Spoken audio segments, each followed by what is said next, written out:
Hello there, people of Earth. I just got through reading a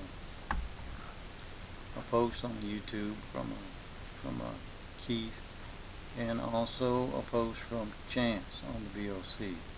I'm going to start with a post from Chance on the BOC. Chance is always a fun guy.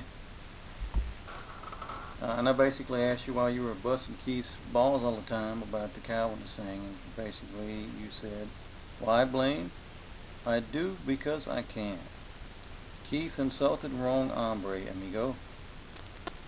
Bandwagon appeal is a logical fallacy, to be sure, yet your vid contained many as well. Mind control techniques, and then you got a post to an Aleister Crowley teaching. And see, in the link provided, you can find out where the liver whereby Ozzy took his name from. Okay, I'm gaining from that you apparently have had a run-in with young Keith Truth, and Keith Truth wouldn't buying what you were selling, and apparently you're angry at him, or now you're going to slander him through his Calvinistic beliefs. Well, I guess that answers that question, though I have to say that I don't know, bro, it's kind of childish, kind of like, you got a lot of knowledge to share with people, bro, but your people skills are lacking. And if somebody says something that goes against you, and then you fly off the handle, or all these negative vibes start coming out of you, or whatever. It's an old story. Anyway, on to Keith, who when I posted that video, I guess he found it because I had his name in the title. He sent me a little pack of scriptures. He says, in comment to the video, he says, Calvinism teaches is based on Ephesians, and you got Romans, and you got Acts, back to Romans, and I posted those scriptures, and I read them, and he goes on to say, Shepherd's Chapel, on the other hand, says we all pre-existed in the Spirit. From Calvinists don't believe that, and that we fought Satan in battle and didn't give in, and by doing that merited the ability to be elect. Now, the works, that hearsay work salvation, we don't believe such a thing. Okay, fair enough, bro, and I did check out those scriptures. And because I was a Shepherd's Chapel student to begin with, I probably, and most of those scriptures, and my mind automatically goes with the old man taught on, which would be a proof for the first earth age. You got a good point about, I do believe different from what most Shepherd's Chapel students believe, as in, I don't believe we pre-existence just in the Spirit. I think we pre-existed in probably pretty much a form as we existed today. I do believe that things did happen that we don't know anything about. The very fact that we don't know anything about it, other through bits and pieces of fragmented,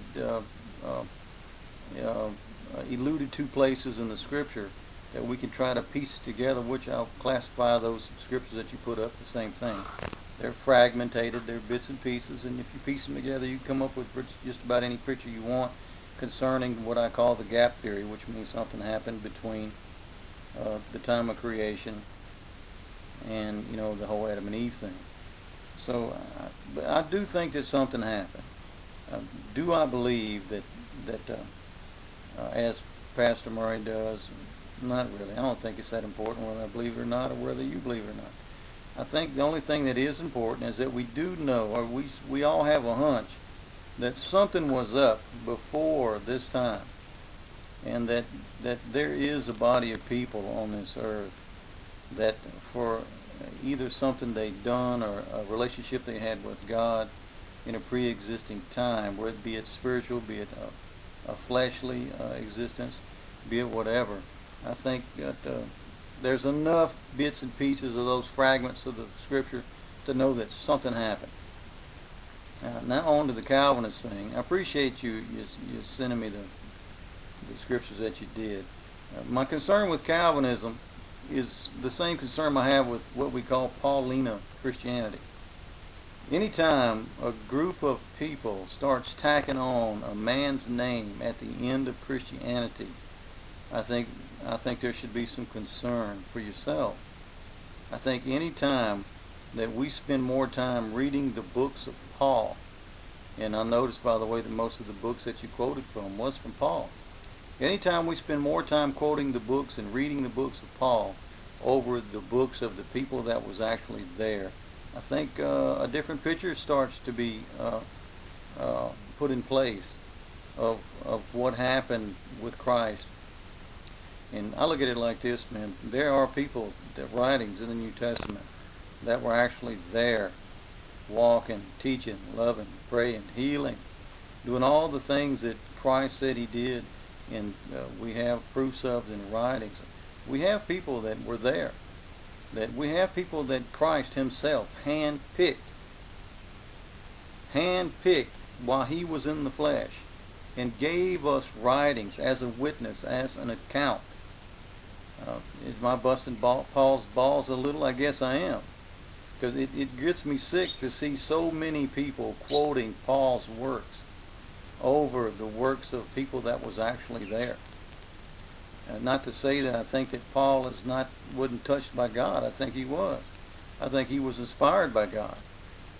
Do I think that his work should, when it comes time to, should we choose over what to believe, if we got Paul on one hand, and if we got Matthew or John, the two guys that were actually there in the Bible, the actually eyewitnesses, which ones are we going to believe? You know, I think we should actually choose the two that was there, which are Matthew and John.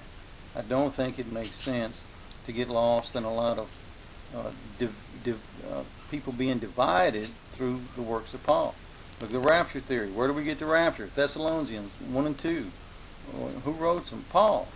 Why do some people believe we got a rapture coming, and other people believe we don't have a rapture coming? See my point? So to me, the Calvin divide is probably based on many of the works of Paul, as you quoted so many of his writings. I'm sure you probably could show me places in the book that Paul didn't write, and it'd be interesting to see where they would be. And it would also be interesting if you have any proofs that were from the actual two witnesses of John and Matthew, who was actually there in person. If you got anything that maybe they said that lends you toward Calvinism, more of a Calvinistic view. But anyway, I don't think that Calvinism is a bad thing. I just don't think they have all the truth like anybody. And I'll admit that of myself. I admit that of anybody. Because if you can't, you're either a damn fool or you're trying to beat Jesus Christ. Because the only person who had all truth is Jesus Christ. That's just the way it is. And that's the way it's going to be. And we're all infallible. We all got some stuff right. We got some stuff wrong. God gave no man all truth, but he gave all men some. And I believe that to be true with all my heart. And anyway, man, I appreciate the time that you spent on sending me the scriptures. And Chance, I hope you ain't too mad. And I wish everybody well. Good day, people of Earth.